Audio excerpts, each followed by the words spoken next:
بسم الله الرحمن الرحيم الحمد لله رب العالمين والصلاة والسلام على سيد الأنبياء والمرسلين نبينا محمد وعلى آله وصحبه أجمعين أما بعد يقول الله عز وجل ولنبلونكم بشيء من الخوف والجوع ونقص من الأموال والأنفس والثمرات وبشر الصابرين الذين إذا أصابهم مصيبة قالوا إنا لله وإنا إليه راجعون.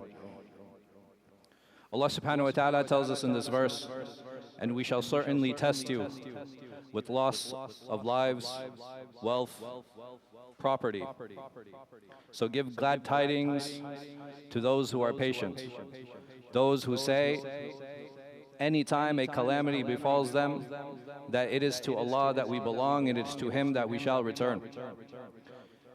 And this past Ramadan, for many of us, was probably one of the quickest, one of the fastest, one in which I remember making dua for Allah subhanahu wa ta'ala to allow us to reach it, and once we reached it, it has now ended. And it was one of the saddest Ramadans that I have experienced, knowing the plight of our brothers and sisters in Gaza. May Allah subhanahu wa ta'ala accept their shuhada and give them victory over their enemy. Ameen. But today is Eid, and it's important for us to understand the plight of our brothers and sisters and the difficulties and the hardships that they face. By each and every one of us, we have our own emotional spectrum and our own emotional meter.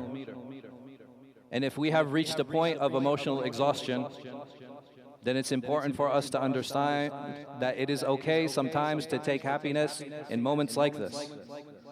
Allah subhanahu wa ta'ala has allowed us to reach the month of Ramadan. He Azza wa Jal allowed us to pray in that month. He allowed us to fast in that month. He allowed us to read Quran in that month. And He Azza wa Jal has finally today blessed us with this Eid day. A day of happiness, a day of commemoration, a day for us to make dua to Allah subhanahu wa ta'ala to accept everything that we had done in this past month. And we ask Allah subhanahu wa ta'ala to accept our prayer, to accept our fasting, and to accept our reading of the Quran. Ameen. And we have an opportunity now in front of us, that there are our brothers and sisters who cannot spend Eid with their families, who cannot enjoy their time, those who cannot go out.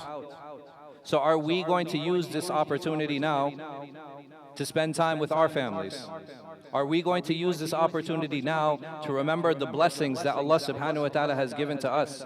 Are we going to use this opportunity now to enjoy the peace and the comfort and the luxuries that we have all been given and we have all been blessed with?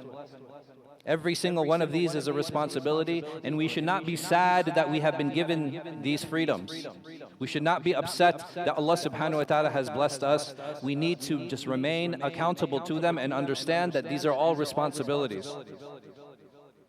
And Allah has given us today.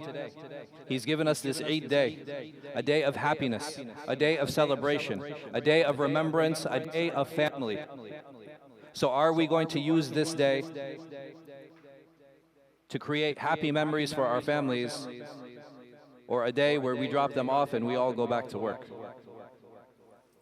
Are we going to use this day because we had the entire month of Ramadan to spend on ourselves?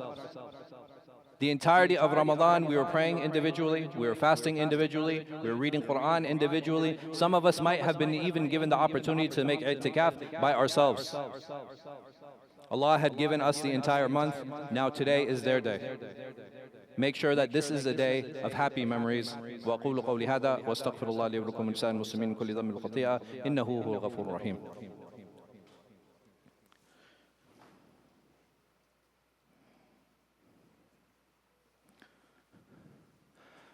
الحمد لله رب العالمين والصلاة والسلام على سيد الأنبياء والمرسلين نبينا محمد وعلى آله وصحبه أجمعين. أما بعد يقول الله عز وجل فإن مع العسر يسرا إن مع العسر يسرا.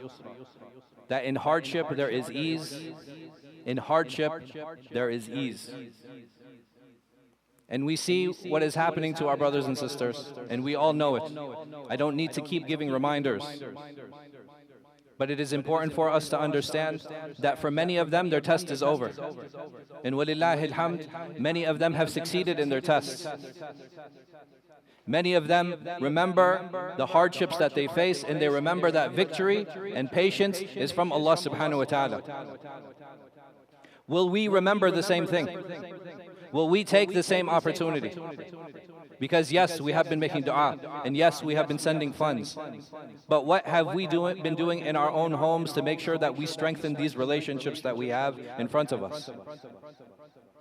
If we want our legacy to continue, then that legacy begins at home. Allah subhanahu wa ta'ala reminds us, "Qu anfusakum wa ahlikum nara," that save yourself and your family from the hellfire. And the best way for me to save myself and my family from the hellfire is to teach my wife and my children and my family one thing: to love.